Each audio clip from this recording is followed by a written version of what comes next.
અમદાવાદના ઘાટલોડિયામાં શિક્ષક હેવાન બન્યો। નાલંદા સ્કૂલના શિક્ષકે વિદ્યાર્થીને ઢોર માર માર્યો। શિક્ષક કિરીટ પટેલે ઢોર માર માર્યાનો વાલી દ્વારા આક્ષેપ કરવામાં આવ્યો છે। વિદ્યાર્થીને ગળાના ભાગે ઈજાઓ પહોંચી છે। વિદ્યાર્થીને ફોર્મ ન લાવવા મુદ્દે માર માર્યો હતો, ત્યારે અગાઉ પણ વિદ્યાર્થીને રૂમમાં પૂરીને માર્યો હોવાનું સામે આવી રહ્યું છે। ત્યારે ઘાટલોડિયાની નાલંદા સ્કૂલમાં જે બનાવ સામે આવી રહ્યો છે, ફરી એકવાર આ સ્કૂલ વિવાદમાં ફસાઈ છે। નાલંદા સ્કૂલના શિક્ષકે વિદ્યાર્થીને ઢોર માર માર્યો છે। ગળાના ભાગે વિદ્યાર્થીને ઈજાઓ પહોંચી। 9મા ધોરણમાં અભ્યાસ કરતો વિદ્યાર્થી જેને ફોર્મ ન લાવવા મુદ્દે માર માર્યો હોવાનો વાલીનો આક્ષેપ છે। નાલંદા સ્કૂલના ટીચર કિરીટ પટેલે ઢોર માર માર્યાનો વાલીનો આક્ષેપ છે। અગાઉ પણ વિદ્યાર્થીને રૂમમાં પૂરીને માર માર્યો હોવાનું સામે આવી રહ્યું છે। શિક્ષક કિરીટ પટેલ દ્વારા એક વિદ્યાર્થી પર હાથ ઉપાડવાનો જે બનાવ સામે આવી રહ્યો છે, ઘાટલોડિયાનો આ બનાવ। દિવ્યા અમારી સાથે લાઈવ જોડાયેલા છે। દિવ્યા, એક વિદ્યાર્થીને શિક્ષક દ્વારા માર મારવામાં આવ્યો છે, શું માહિતી, શું ઘટના? કિન્નરી, ઘાટલોડિયા ખાતે આવેલી નાલંદા વિદ્યાલયમાં ધોરણ 9માં અભ્યાસ કરતો વિદ્યાર્થી કે જેને શિક્ષક દ્વારા માર મારવામાં આવ્યો છે અને વાલી અહીંયા સ્કૂલમાં પહોંચ્યા છે। સીધા જે દ્રશ્ય અહીંયા જોવા મળી રહ્યા છે કે વાલી રજૂઆત કરવા માટે પહોંચ્યા છે। વાલીએ રજૂઆત પણ છે। વાલીનો સીધો આક્ષેપ પણ હતો કે અગાઉ પણ આ પ્રકારે એક વિદ્યાર્થીને રૂમમાં પૂરીને ટીચર દ્વારા માર મારવામાં આવ્યો હતો અને પ્રિન્સિપલને રજૂઆત છે તે વાલી તરફથી કરવામાં આવે છે। સર, તમે માર માર્યો તો એવો આક્ષેપ વાલીએ કર્યો છે? મેં ખાલી 2 ટપલી જ મારીશ। તો ગળામાં પાટો કેવી રીતે આવ્યો? હવે મેડમ એક જ મસ્તી કરતો અને વાગી હોય તો કોઈ મસ્તી કરેલી નથી એમને। ટીચર પણ એકવાર એમને આ રીતે રૂમમાં પૂરીને મારેલો હતો, એ બી એની માર્યો છે નીચે આ રીતે કરીને અહીંયા મારવામાં આવ્યો છે બાળકને। એક ખાલી કેટલા વાગ્યાનો આ બનાવ છે? અગાઉ આ પ્રકારે થયું હતું?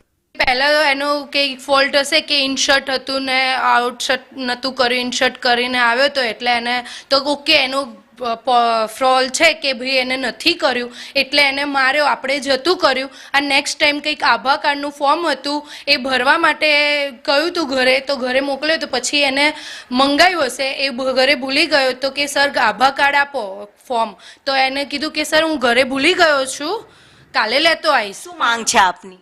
અમારે કે માર્યો જ કેમ, અમને એનો જવાબ આપો કે આવી ગંદી રીતે કેમ માર્યો। એમને એક ટાપલી મારી હોત એવું કહ્યું હોત કે ઓકે તો હું ઘરે જા અને લઈને આય, નહીં તો એમ કહેવું હતું કે કાલે લઈને આય। એના માટે શેના માટે મારવો જ પડે? એને માર્યો જ કેમ? એને અહીંયા આગળ સતત દુખ્યા કરે છે, સોજો આવી ગયો છે। ડૉક્ટરે એવું કહ્યું છે કે એને સોજો ઉતરે પછી આપણે એક્સરે કરાવીશું। હાલ સોજો છે એટલે કંઈ ખબર પડે નહીં। એ બાબાને સતત અહીંયા દુખ્યા કરે છે, એને કંઈ થઈ ગયું હોત તો સ્કૂલ જવાબદારી લેત।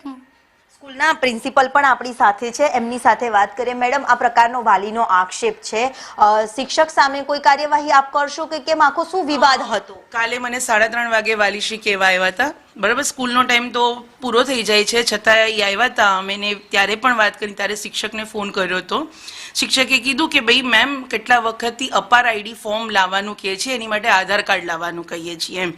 એટલે કે બાળકે આધાર કાર્ડ નહોતું લાવ્યું અને સામે બોલ્યો હતો કે બેન સર આધાર કાર્ડ કેમ માગ કરો છો એમ। એટલે કે ભાઈ આધાર કાર્ડ માગવું હોય, અપાર આઈડી માટે જોવે છે એટલે માગતા હોય છે।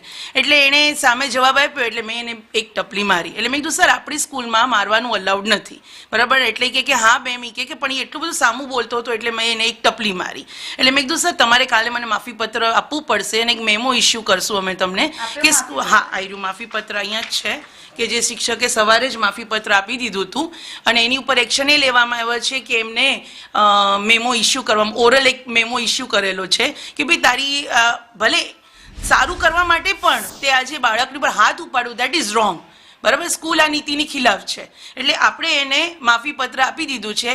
ભાઈ એમ કીધું હતું કે ભાઈ બેન કે ભૂલથી મારેથી આવું થઈ ગયું છે, મારે ઘરે 2 બાળકો છે, એનો જે પણ મેડમ આમાં એક સવાલ એ થાય છે કે જે રીતે વિદ્યાર્થીની હાલત છે, વિદ્યાર્થી પથારીમાં છે, ગળે પાટો પણ બાંધવામાં આવ્યો છે, આ પ્રકારે શિક્ષકો પાસે લાંછન લાગતા હોય છે અને અયોગ્ય બી ક્યારેક ઠેરવતા હોય છે, પરંતુ એક શિક્ષકના કારણે અન્ય શિક્ષક જગત પણ બદનામ થતું હોય છે। ત્યારે ફરીથી આ જ પ્રકારે બીજી વખત શિક્ષક શિક્ષકનું અહીંયા ગેરવર્તન છે તે સામે આવ્યું છે, તો આપ કેવા પ્રકારની કાર્યવાહી હવે કરશો, કારણ કે સ્કૂલની પ્રતિષ્ઠાને આમાં નુકસાન થઈ રહ્યું છે? એક્ઝેક્ટલી મેમ, એકચ્યુઅલી છે ને કુશલની વાત કરું, કુશલ 2-3 વર્ષ અમારે ત્યાંથી જ ભણી મોટો થયો છે, સેકન્ડરીમાં ગયો છે, એનું બધું જ વર્ક ઇનકમ્પ્લીટ હોય છે, દે આર ઓલવેઝ બહાર હોય છે, પણ અમે એના પેરેન્ટ્સને ઇન્વોલ્વ નથી કરતા. શિક્ષકની સામે શું કાર્યવાહી? એટલે શિક્ષકને હવે માફી પત્ર લીધેલું છે, બરાબર છે, કદાચ થાય તો એને 1 મહિના માટે અમે સસ્પેન્ડ પણ કરી શકીએ, પણ that vote management decide, management જેના જે નિયમો હશે એ પ્રમાણે અમે એનું ડિસિઝન લેશું. જરૂર. એટલે સ્કૂલના પ્રિન્સિપાલ છે તેમનું કહેવું એવું છે કે જ્યાં સ્કૂલનું મેનેજમેન્ટ છે, મેનેજમેન્ટમાં રજૂઆત કરવામાં આવશે અને શિક્ષક સામે જે કાર્યવાહી થતી હશે તે કાર્યવાહી કરવામાં આવશે. જો કે વાલી અત્યારે પ્રિન્સિપલની ઓફિસ પહોંચ્યા છે અને આ એ જ છે કે જેમની પર આક્ષેપ કરવામાં આવ્યો છે વાલી દ્વારા કે કરવામાં આવ્યો. સર, તમારા પર એવો પણ આક્ષેપ થઈ રહ્યો છે કે તમે રૂમમાં પૂરીને પણ માર્યો. એવું નથી બન્યું. આ કેટલું યોગ્ય? 100%. મરાય આવી રીતે નથી. કોઈને? મેં મારા દીકરા તરીકે કદાચ બેને ટપલી મારી છે. ગળામાં પાટો આવી ગયો છે. મેડમ ક્યાંક મસ્તીમાં કેવું હોય, મારા મારવાને કારણે નથી, માત્ર 2 ટપલી. તમારે મારવાથી જ મારા આજે કહું છે કે સામાન્ય કે ગળામાં પાટો આવી ગયો છે, કેવી રીતે ટપલી મારી અને કેવી રીતે વાલી અહીંયા રજૂઆત કરે છે તે સીધા જ આ દ્રશ્ય ઘણું બધું કહી રહ્યા છે અને મેનેજમેન્ટ નિર્ણય લેશે તેવું સ્કૂલ પ્રિન્સિપલ તરફથી પણ નિવેદન છે તે સામે આવ્યું છે. જી કિન્નરી. જી ધન્યવાદ દિવ્યા આ માહિતી માટે. આપ અમારી સાથે જોડાયેલા રહેશો.